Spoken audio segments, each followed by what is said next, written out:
छो तो प्रभु ते भूलिया तो व्यापन सभी रोग। यानी जब अपने को प्रभु यानी आत्मा नहीं जानते तभी दुख असर करते हैं। दो मीनिंग हो जाते हैं इसके। प्रभु ते भूलिया तो व्यापन सभी रोग। एक तो ये है कि आप भक्त हो, एक आपका भगवान है, आप जीव हो, दूसरा आपके लिए परमात्मा है, ब्रह्म है। तो हम भगवान को अपने से अलग करके जानते हैं। अभी हमारा परमात्मा से योग नहीं लगा, तो उस समय भी ये बात होती है कि तुम भगवान को भूलोगे तो तुम्हारे अंदर सारे रोग व्यापेंगे। अहमता, ममता, कर्तापना सब आएगा, क्योंकि तुम अपने को ही अहमता में ले आओगे, अपने को कर्तापने में ले आओगे, अपने को ममता में लेके आओगे। तो भगवान को भूलने से और भी जितने भी खराबियां, बुराइयां जो भी होती हैं वो सब हमारे अंदर में व्यापने लगती हैं। ये है प्रभु ते भूलिया तो व्यापन सभी रोग। वो तो स्थूल रूप से कोई भी समझ जाता है इसका मीनिंग, लेकिन सूक्ष्म तौर पे जो गुरु बताते हैं कि प्रभु ते भूलिया मतलब अपने को तुम प्रभु नहीं मानते हो। जब अपने को आत्मा नहीं जानते हो, जब तुम अपने स्वरूप को भुला देते हो, तब तुमको ये सारे रोग व्यापते हैं।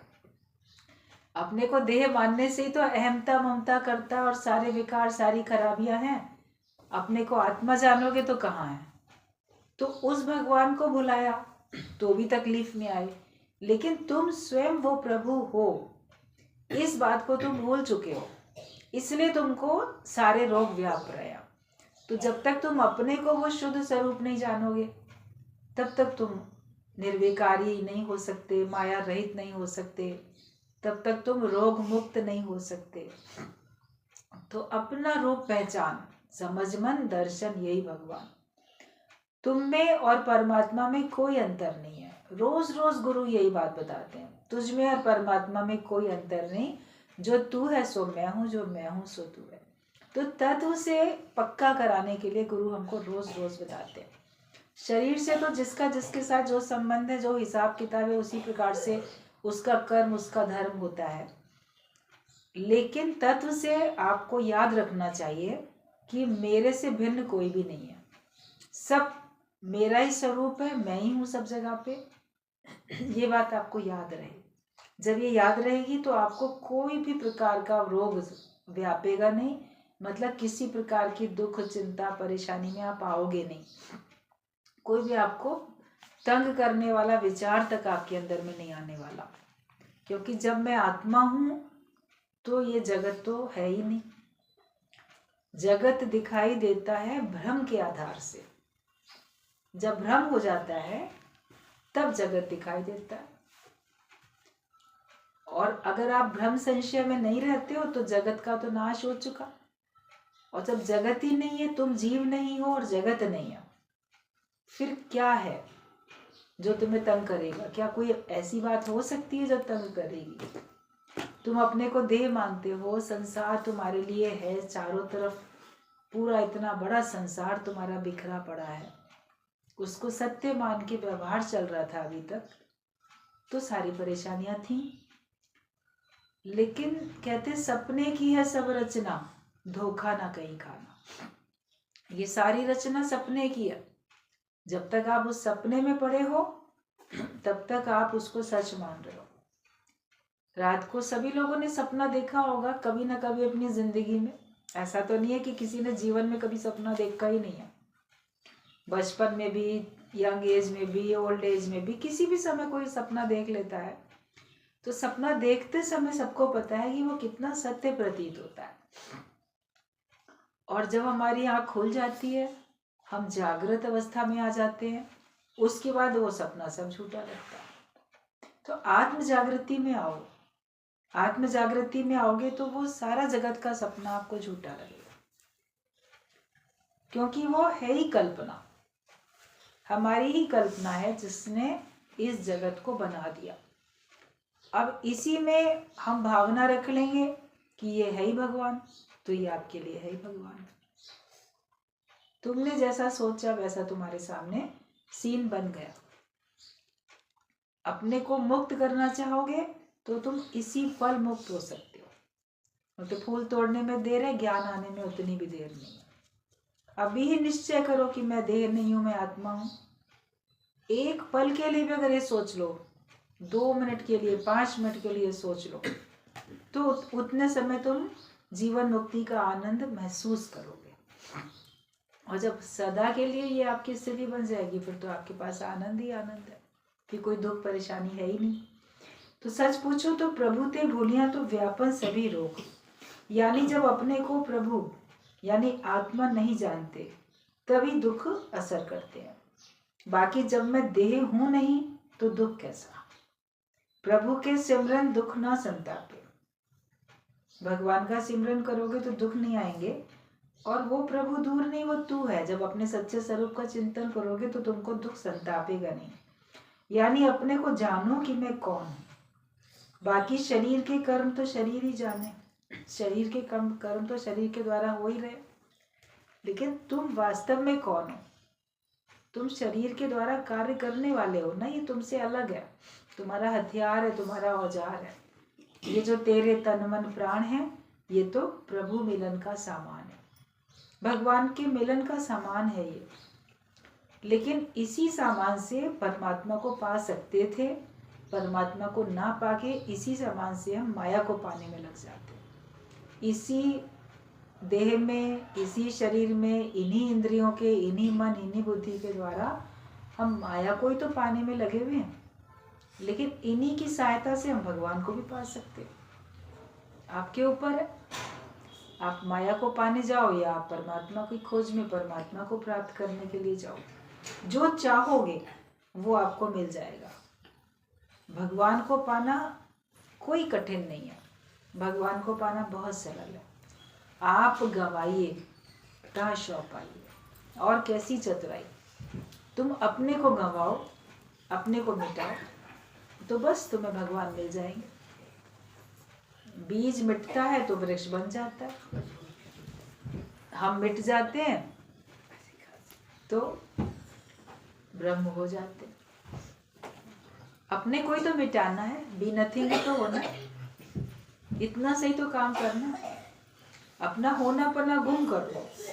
मैं कुछ हूँ, मैं कुछ हूँ, मैं कुछ हूँ, ये मानते रहते, लेकिन मैं कुछ भी नहीं हूँ, ये देह में नहीं हूँ। इतनी बात केवल पक्की करनी है, और बाकी शरीर से तो कर्म होता ही रहता है। अपने को देह से अलग करो तो सभी दुखों से छुटकारा हो जाएगा। काले बादलों से भी तो पानी स्वच्छ ही मिलता है, ऐसे जीवन के भी दुखों से अनुभव स्वच्छ आगे बढ़ाने वाले मिल जाते हैं। बादल बड़े घने घने काले काले हैं, तो उनका पानी काला थोड़ी है, पानी तो बड़ा शुद्ध मिल जाता है काले बादलों से। तो तुम्हारे दुख के बादल हैं तुम्हारे जीवन में, मगर उनसे अनुभव तो बड़ा सच्चा अच्छा मिलेगा ना। जिसके जीवन में जितने कष्ट आते हैं उतना उसको अनुभव मिलता है। एक बार बात बताई जाती है कि एक महापुरुष थे, तो उनके विवाह के लिए लड़की की खोज की गई। तो खोज करके बहुत सुंदर, बहुत अमीर, बहुत अच्छी लड़की उनके लिए खोज करके लाए कि इस लड़की से आपका विवाह किया जाएगा। तो उसके बारे में बहुत प्रशंसा करने लगे जो लोग रिश्ता लेके आए थे।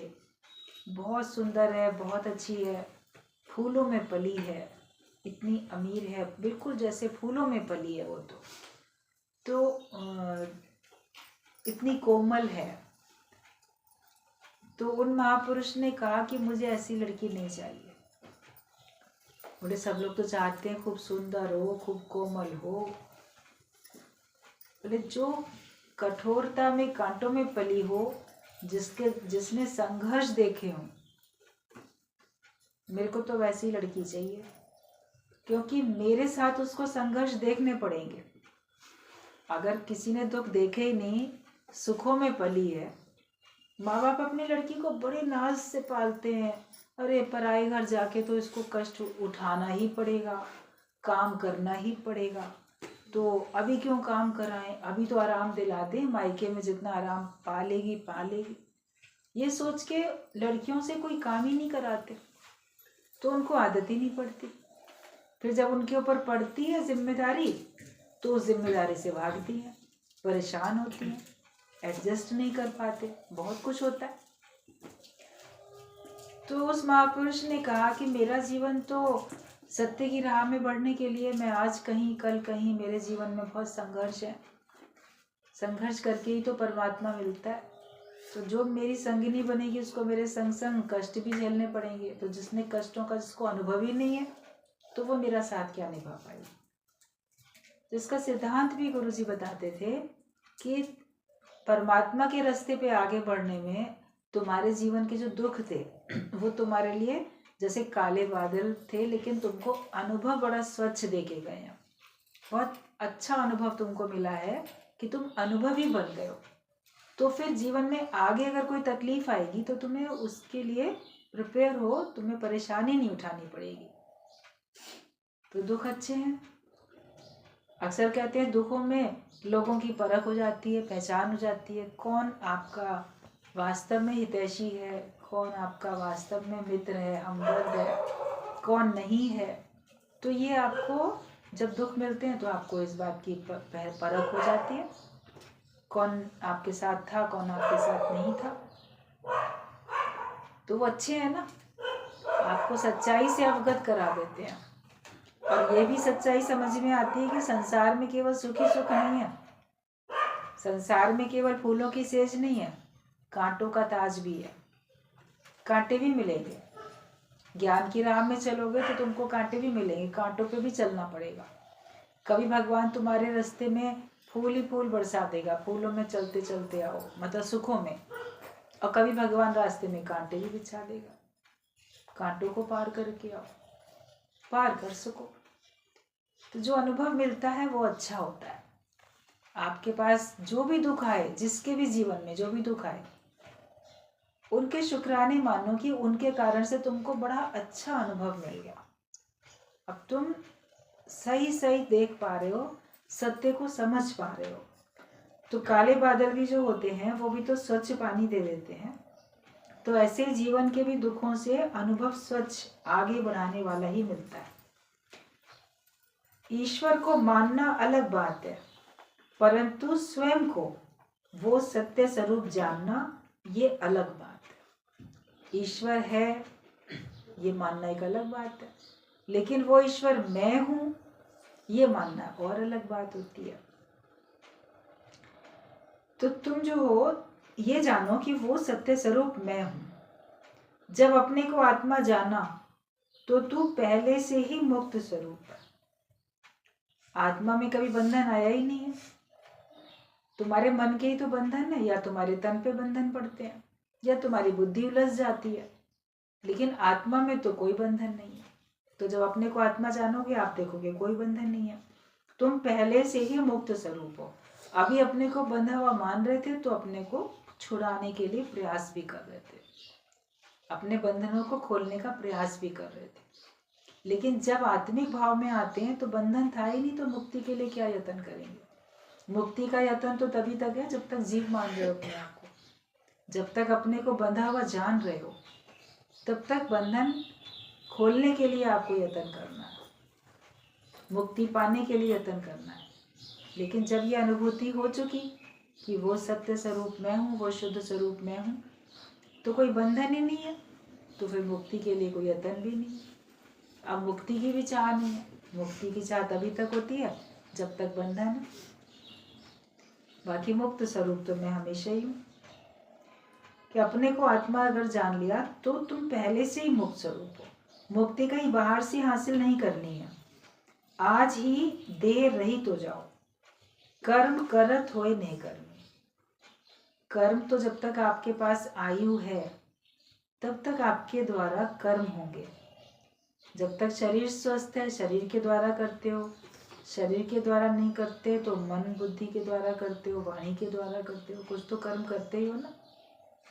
कोई शरीर से कुछ नहीं कर पाता, वो बोल बोल के बताता रहता है किसी को। एक किसी लड़के का एक्सीडेंट में पूरा शरीर पैरालाइज हो गया, ऐसा पैरालिसिस हुआ उसको, ऐसा पैरालाइज्ड होके पड़ गया, गर्दन से नीचे का पूरा हिस्सा पैरालाइज, कुछ काम कर ही नहीं सकता था। लेकिन माइंड बिल्कुल ठीक था, गर्दन ठीक थी, मुख ठीक था, पूरा चेहरा, आँख देख पा रही है, कान सुन पा रहे हैं, नाक सूंघ पा रही है, भोजन कर पा रहा है, दिमाग सही चल रहा है और अंदर के बाकी ऑर्गन्स भी चल रहे थे, सही चल रहे थे। सांस ठीक आ रही है, किडनी काम कर रही है, लिवर फंक्शन ठीक है, जो खाना खा रहा है वो भी हजम हो रहा है, सब कुछ ठीक था। लेकिन ये था कि उसका जो कंट्रोल था बॉडी के ऊपर से वो ख़त्म हो गया था। तो लगा कि जवान लड़का है बिल्कुल, अब कैसे होगा, क्या होगा। तो अब कोई बात नहीं, मैं अभी भी बिजनेस करता था, बोला मैं अभी भी कर सकता हूँ। एक किसी को अपॉइंट किया, वो हर समय उसके साथ वैसे भी अटेंडेंट रखना ही पड़ता था, मोबाइल से सारी बात चलती थी, फ़ोन पे, फ़ोन उसके कान के पास वो लगाता था, ये करना है, वहाँ से इतना माल लेना है, वहाँ इसको ये देना है, सब बोल के ही सारा व्यापार उसका बहुत बढ़िया चलने लगा। हिम्मत होती है तो देखो सब कुछ चल जाता है ना। तो जब तक आपका शरीर स्वस्थ है, शरीर से कार्य करते हो, शरीर अगर ओल्ड एज में मान लो शरीर काम नहीं कर पाता है तो आप बोल के काम करते हो, बोलना भी नहीं हो पाता, मान लो वाणी भी रुक जाती है, तो फिर आप मन से काम करते हो। जब तक आयु है तब तक कर्म तो होते ही रहेंगे, लेकिन ज्ञानवान के कर्म और जो अज्ञानी व्यक्ति है उसके कर्मों में बाहर से एक होते हुए भी अंदर से भेद होता है, और बाहर से बहुत सारे कर्म उसके अलग भी होते हैं। कुछ तो सेम होंगे, वो भी वैसे ही उठेगा, वैसे ही नहाएगा, वैसे ही तैयार होगा, वैसे ही खाना खाएगा, वैसे ही बात करेगा। ज्ञानी अज्ञानी के नाही कर्म में भेद, इसीलिए ये बात बोली कि सामान्य कर्म तो सबके एक से होंगे, पर दोनों की अलग भावना, एक ने किया मोक्ष, एक ने किया खेद, दोनों की भावना अलग होती है। एक अपने को मुक्त करके बैठा है और एक अभी खेद में ही पड़ा है कि मेरे पास ये नहीं वो नहीं, शिकवे शिकायतों में पड़ा है, तो दोनों में अंतर हुआ ना। और बाकी ज्ञानी के कर्म तो ज्ञान वाले होते हैं, वो अज्ञानियों वाले कर्म तो करता नहीं है। तो कर्म करत होए नहीं कर्मी, कर्म कर भी रहे हो मगर करतापना नहीं है, ने कर्मी होके बैठो, निष्काम भाव से सब कर्म होते रहे। बाकी मैं तो वैसे भी निर्लेप न्यारा हूँ, मैंने कभी कोई कर्म किया ही नहीं है। कर्म करत होए नहीं कर्मी, कि मैंने तो कभी कोई कर्म किया ही नहीं है। कर्म करते हुए भी मैं निष्काम भाव से करता हूँ, निर्लेप न्यारा हूँ, मुझे उसमें फल की कोई इच्छा नहीं है। और ईश्वर इच्छा से कर्म सामने आया, हमने कर दिया, अगर ईश्वर इच्छा से वो कर्म छूट जाएगा तो हमें कोई दिक्कत नहीं है, वरना तो दिक्कत पड़ती है। पहले इतना कर सकता था, अब नहीं कर सकता।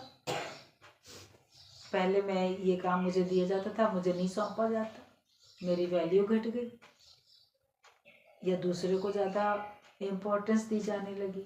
अज्ञानता में तो बड़े बड़े विचार अंदर में आएंगे जो कि आपको दुखी करेंगे। तो अपने को निर्लेप न्यारा मान के ज्ञानी बैठता है कि कर्म हो रहा है लेकिन मैं निष्काम भाव से कर्म करता हूँ, जैसे मैं कर ही नहीं रहा, निर्लेप न्यारा हूँ कि मैंने कोई कर्म किया नहीं। और वैसे करने वाला तो वही है, वही एक परमात्मा ही तो है जो करता है आपके द्वारा, उसी की शक्ति से तो सब शरीर चल रहे हैं, वही पल पल में सभी का मददगार है, उसकी मदद के सिवाय तो पत्ता भी नहीं हिलता। भगवान ही सबके मददगार हैं। आपको कुछ भी कहना है तो भगवान से कहो, निराकार परमात्मा से कहो, या अगर आप गुरुवान हो तो आप साकार गुरु से कहो, वो आपको युक्ति बताएगा, वो आपको झंझट परेशानियों से छूटने का तरीका बताएगा, आपकी उन्नति का मार्ग बताएगा। और ज्ञान आपके पास है तो अंदर से भी आपको भगवान कोई ना कोई अच्छी समझ देगा ही देगा। और ये हमेशा ध्यान रखो कि परमात्मा की मदद के सिवाय कोई व्यक्ति काम कर ही नहीं सकता, हर एक को परमात्मा ही मदद करने वाला, ईश्वर ही सबका मददगार है। बाकी जैसी चाह है छूटने की तो वो भी निराकार परमात्मा कर देगा, चाह वाले को राह मिल जाती है। आपके अंदर में अगर मुक्त होने की चाह है, आपके अंदर में निर्बंधन होने की चाह है, तो आपकी चाह है तो आपको राह भी मिलेगी, भगवान आपको मुक्त भी करेंगे। भगवान से मिलने की चाह नहीं, पर स्वयं को जानो कि वो मैं हूँ। मुझे भगवान से मिलना है, भगवान से मिलके एक हो जाऊं, ये चाह तो शुरू में रखी, उसी चाह के कारण सत्संग में टिके हो।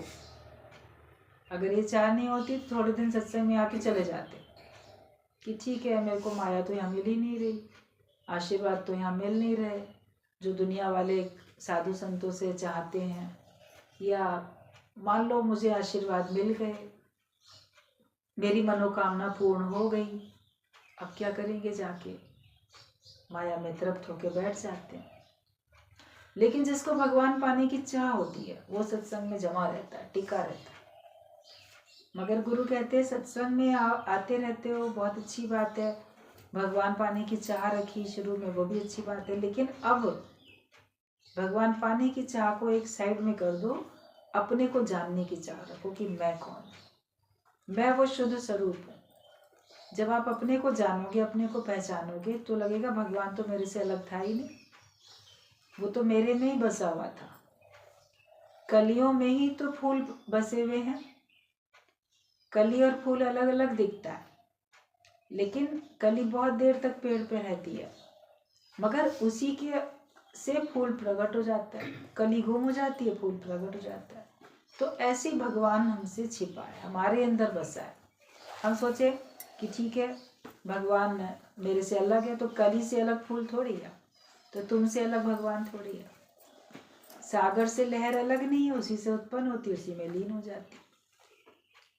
तुमसे भगवान अलग नहीं है, ये बात हमको पक्की करनी है, यही समझनी है।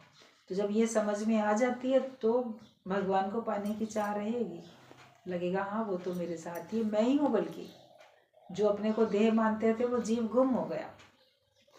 जीते जी आपकी जैसे देह की जो भावना थी वो खत्म हो जाती है। आप कहते हो मैं जीते जी जग से मर गयो रे, आनंद भयो रामा आनंद भयो रे। शरीर तो आपका चलता रहेगा, शरीर से तो कार्य होता रहेगा, लेकिन जो हमारे अंदर मैं बसी हुई थी दुखी सुखी करने वाली, वो खत्म हो जाती है। तो हमें भगवान से मिलने की इच्छा नहीं रखनी है अब, पर स्वयं को जानो कि वो मैं हूँ। ओम सोहम शिवोहम अहम ब्रह्म, सभी का यही अर्थ है कि वो मैं हूँ। आप ओम का जाप करो चाहे सोहम का जाप करो। कई संत होते हैं जो मंत्र देते हैं, ओम का मंत्र देते हैं, तो बस चुपचाप ओम ओम ओम ऐसे ही जपते रहो। या कोई सोहम कह देता है, सोहम सोहम सोहम। कोई शिवोहम का मंत्र देते हैं, शिवोहम शिवोहम शिवोहम। वही मनुष्य एक माला दो माला फेरता है, जपता है।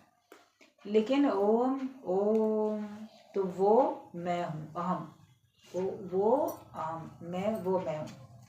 सोहम भी जो सो तू है वो मैं हूँ, सोहम वो मैं हूँ। शिवोहम जो शिव है, शक्ति, शाश्वत सदा रहने वाली शक्ति, वो मैं हूँ। तो जो ये मंत्र हैं या अहम ब्रह्मास्मि, उसका तो मीनिंग सीधा सीधा है कि मैं ही वो ब्रह्म स्वरूप हूँ। तो ये सब तुमको तुम्हारे स्वरूप में टिकाने के लिए होते हैं, केवल मुख से नहीं बोल दो। कई लोग को आदत पड़ जाती है आपस में बात करने की या देखने की या अभिवादन करने की, एक दूसरे को देखेंगे हरिओम हरिओम हरिओम करेंगे। जब हम लोग नए नए सत्संग में गए थे तो कोई हरिओम का रिवाज नहीं था, सत्संग में बोलने का कोई नहीं बोलता था। फिर धीरे धीरे करके कोई से ऐसे तरीके से लोगों ने बोलना शुरू कर दिया। फिर जैसे बताया कि ठीक है, आप नमस्ते करोगे, गुड मॉर्निंग करोगे, तो आप कम से कम हरिओम बोलो। कि हम जैसे कि भगवान को याद कर रहे हैं, पहले ज़माने में राम राम बोले जाता था, किसी को अभिवादन करते थे राम राम जी राम राम। कहीं पे राधे राधे बोलने का रिवाज पड़ गया, कहीं पे कुछ, जिस तरफ में जिस भगवान की मूर्तियाँ मंदिर अधिक हैं या महत्व अधिक है, जिस स्थान पे जिसका, तो वहाँ पे उसकी बात बोली जाती है। मतलब किसी बहाने भगवान का नाम लो, आप राधे राधे बोलो, आप कृष्ण कृष्ण बोलो, जय श्री कृष्ण बोलो, आप जो बोलो, लेकिन ये है कि वो आपको भगवान का नाम लेना है। इस बहाने से भगवान का नाम लोगे, इसलिए हरिओम बोलने का एक प्रचलन हो गया कि नहीं पहले हरिओम बोलो। तो अब मुंह से सब लोग बोल देते हैं, लेकिन वो हरि मैं हूँ, हरि ओम जो भगवान है मेरे से अलग जिसको मैं मानता था, क्या वो मैं हूँ? बोल तो देते हो मगर उसको अनुभव में नहीं लाते। अनुभव में भी लेके आओ। ऐसे तो तोता भी राम राम रट देता है, उसको राम राम सिखा देते हैं, वो राम राम बोल लेता है, मगर वो राम को जान नहीं पाता ना। आप भी केवल बोलोगे और जान नहीं पाओगे तो बोलने से फायदा क्या होगा? गुरु का ये कहना होता है मुख से बोलो या ना बोलो मगर जानो, मगर समझो।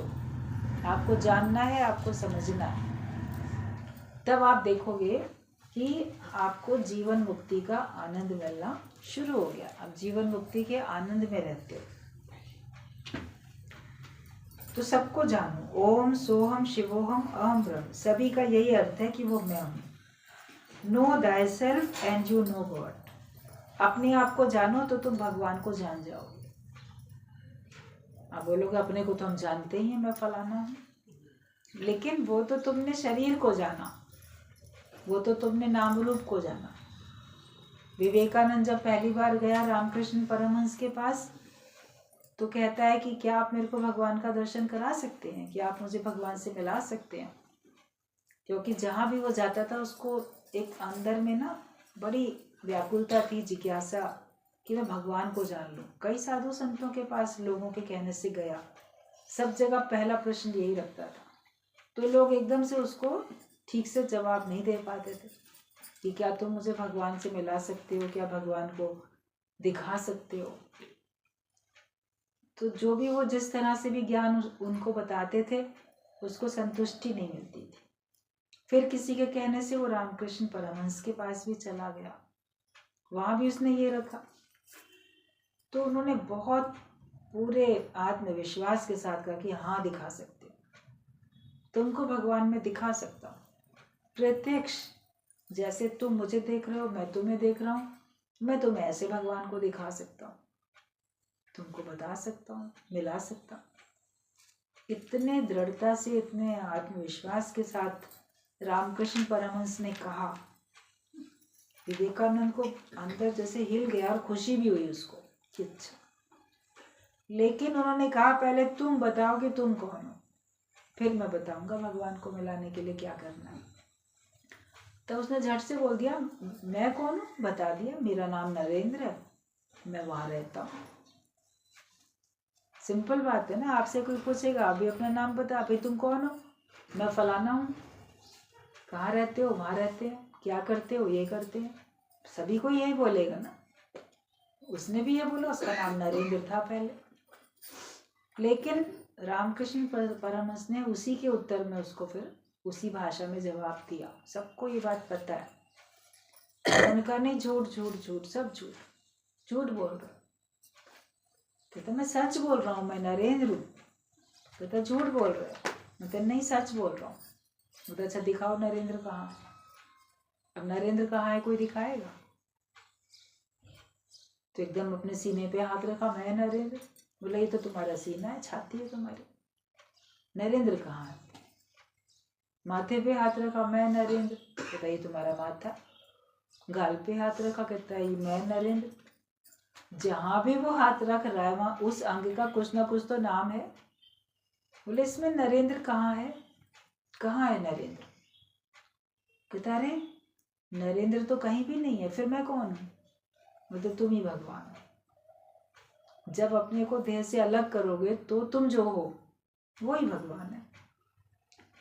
तब उसको वाकई में पहले दिन के सत्संग से पूरी बात समझ में आ गई, उसके सारे भ्रम संशय दूर हो गए। तभी उसने ज्ञान का इतना कार्य किया, इतना गुरु की भक्ति की, इतना गुरु की सेवा की। और जो जो उसके अंदर में प्रश्न थे वो हर दिन पूछता था, लगन उसकी लगती थी। तो आज देखो विवेकानंद का कितना नाम है। और उसने तपस्या, कठिन तपस्या, अलग कहीं जंगल में बैठ के नहीं की। परीक्षाओं को सामना करने में, परीक्षाओं में पास होने में उसने कठिन तपस्या की। परिस्थितियां उसके जीवन में भी आई, भगवान अपने भक्त के आगे देते हैं कभी तकलीफ, परेशानी, सब कुछ, ताकि वो उसमें पास हो सके, उसके अंदर में और दृढ़ता आ सके। संघर्ष आएंगे तो उससे घिस घिस के वो जैसे कि भगवान बनेगा। पत्थर संघर्ष कर करके ऊपर से गिरता है, पहाड़ से लुढ़कते लुढ़कते गिरते गिरते उसका सारा नोकीलापन खत्म होते जाता है और वो ऐसे गोल गोल बन जाता है, चिकना बन जाता है, गोल गोल पत्थर बन जाता है, शिवलिंग बन जाता है। तो हमारे जीवन में संघर्ष आते हैं, हम परमात्मा के रास्ते पे चलते रहते हैं तो एक दिन परमात्मा हो जाते हैं। हमारे अंदर का सारा जो चुभने वाला स्वभाव था ना दूसरों को, वो सब खत्म हो जाता है। लेकिन हम इस मार्ग में चलते रहें। जब तक जीवन है तब तक हमको सत्संग में आके बैठना ही है और अपने आप को जानो। Know thyself and you know God. God realisation नहीं, परंतु सेल्फ रियलाइजेशन की जरूरत है। आप आत्म साक्षात्कार की बात करो, आप भगवान को देखने की बात करते हो कि मुझे भगवान को रियलाइज करना है, भगवान को महसूस करना है, भगवान को समझना है। लेकिन उसको छोड़ो, वो तो तुम समझ ही जाओगे, मगर पहले अपने को तो जानो, अपने सेल्फ को जानो कि मैं कौन हूँ। जिसने अपने को जान लिया तो समझो उसने सबको जान लिया। केवल हमें अपने आप को जानना है। अपना जो परिचय अभी तक देते थे नाम रूप के वाला, उससे हटके तुम जो हो उसको समझो, उसको पहचानो। अब वो पहचान ले तो फिर कितना आनंद आएगा। सत्संग में आके विवेक खुला तो आनंद आ गया। उसका नाम गुरु ने विवेकानंद रख दिया। सभी को अपना अपना विवेक जागृत करना है और वो सत्संग में बैठते बैठते हमारा विवेक जागृत होता है। हमारे अंदर की जो गलत गलत भावनाएं होती है ना, ठगी की, हेरा फेरी की, दूसरे को सताने की भावनाएं, वो सारी खत्म होती जाती हैं। गलत भावनाएं खत्म होती हैं और शुद्ध भावनाएं हमारे अंदर में आ जाती हैं और वही शुद्ध भावनाएं हमको परमात्मा से मिला देती हैं। हमारे अंदर के परमात्मा को वो प्रकट कर देती हैं। तो सिर्फ अपने को जानो तो समझो तुमने सबको जान लिया। अब ये देखो, आप लोगों ने जितने दिन भी सत्संग में जिसको आते हुए हुए, क्या वो हर समय आत्मिक आनंद में रहता है? आत्मानंद उसको है या अभी भी और परेशानी में पड़ा है? उनसे एक झटके से अपना जैसे बचाव कर लो, छुड़ा लो। आपके कपड़ों में आप अगर अचानक कोई धूल, कोई कीड़ा आता है, एक झटके से उसको एकदम दूर कर देते हो। तो इस जीव भाव को भी एक झटके से दूर कर दो और हमेशा आत्मानंद में ही सबको रहना है। गुरु जी का पूरा होगा।